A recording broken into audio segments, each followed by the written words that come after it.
By now, you've probably heard that the wildly popular podcast Serial, which focuses on one story in depth, is back for a second season.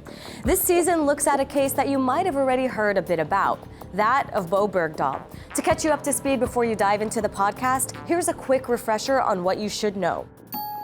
Bowe Bergdahl is a U.S. soldier who was serving at a military base in Afghanistan, not far from a Taliban stronghold, when he disappeared in 2009. The Taliban captured him and later put out a video of him appealing for his release.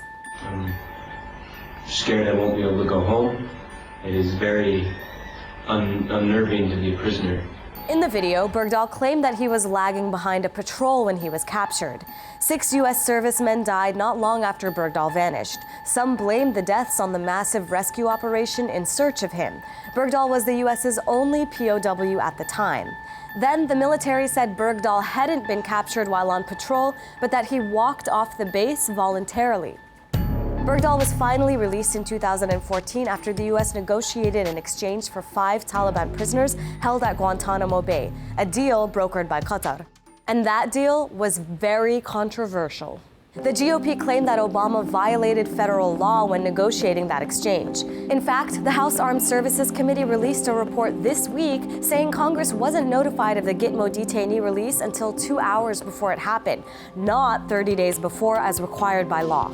And many weren't happy that the president exchanged Guantanamo prisoners for a soldier who some called a traitor.